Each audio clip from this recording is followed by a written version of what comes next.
Oh, man, it is good to see you, friend. Welcome. It's just you and me and our 1,000 closest friends. Yeah. Merrick, do you want to start just by introducing yourself a bit so folks that may not be familiar with you, and then we can talk about all things GDHF, the great panel you did today, and any other impressions from the day so far. But yeah, first introduction. All right. Hello. My name's Merrick Schaefer. I'm a senior digital health advisor at USAID, where I work in the Center for Innovation and Impact in the Global Health Bureau. And I have been in the digital health space for almost 18 years now. 18 years. But now how many global digital health forums is this for you? I think I'm at over 10. I might have missed one somewhere along the line, but I've been to the rest. It's all a blur. It's all a blur. Fair enough. Merrick, you have put together a really fantastic panel this morning that a lot of people are talking about in this studio. Do you want to share a little bit about the panel, how it came to be, and why it's so important that we're having these conversations between donors and governments? Absolutely. So Administrator Power has challenged all of USAID to think about how do we do localization better? What does it actually mean to localize our efforts? And one of the key things from the health perspective and the digital health perspective is to make sure that there is a big common plan that lots of the stakeholders and donors can all align around, and that plan should be owned and run by the government. So it was a very natural conclusion to say, well, if we're going to be asking the governments to be leading the plans, we should also be having the governments open the events. So we wanted to provide an opportunity for governments. We had Haiti, we had DRC, we had Senegal, we had Indonesia, and we had Ghana. So we had like good regional representation. Incredible representation. You know, like from many different regions of the world. We had a lot of really great perspectives, and it really gave them the opportunity to sort of showcase both what's exciting in their countries, but also some of the requests they had for us and the larger implementation technology communities.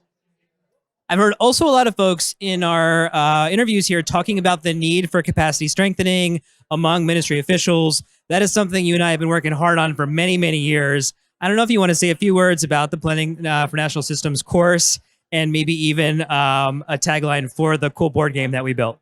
Yeah, so we've developed with WHO and the ITU, with Tech Change, with Last Minute Health, with UNICEF, with a lot of partners, a really great digital health course. It's about a solid 40 hours of material. We deliver it over an extended period of weeks, but we've had over 560 people graduated from it, with incredible 250 of them roughly are Ministry of Health. And we've got another few hundred about to graduate. So this is something where we've been doing this for years. We're planning to continue doing it for years because we really feel like, again, we want government to be in the lead. We want government to be capacitated and be able to come up with the best plans and really well through and articulated approaches that we can all align behind.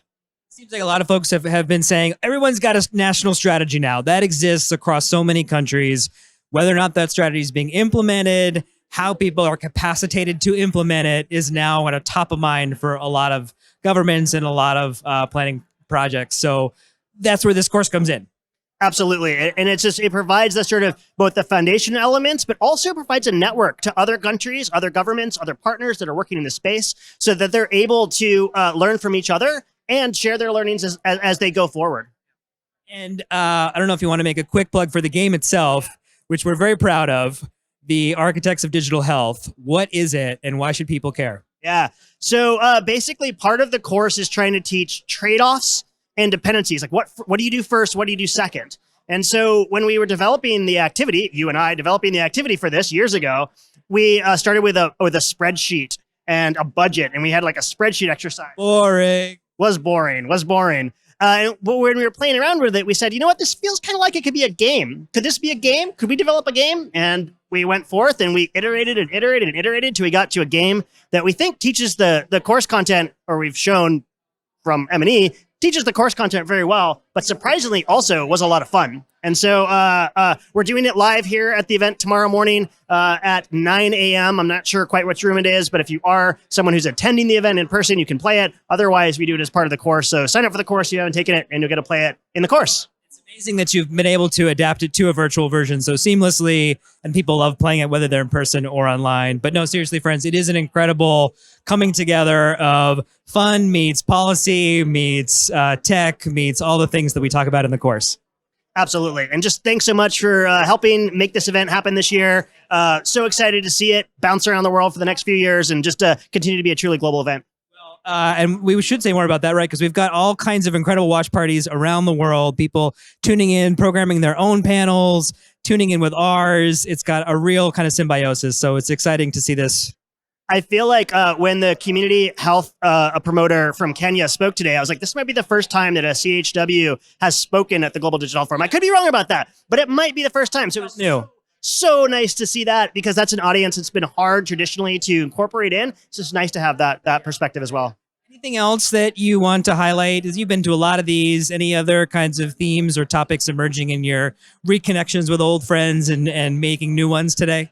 I really think it's the new ones. It's like the footprint of this event keeps expanding, the variety and quality of panels, the ability to learn from what people have actually done, as opposed to what they're planning. We used to talk about what we were planning to do. Now we're doing a lot more reflection back at what's actually been done. And I think there's just really good examples from all over the world showcased here that are hard to have the time to sit down and see when you don't have a few days to get to do that. So thanks so much. Thank you and USAID for helping make this happen. It's been a tremendous opportunity to work with y'all and to kind of make this dream come to life. So enjoy the rest of your conference, and thank you for joining us in the pop-up studio.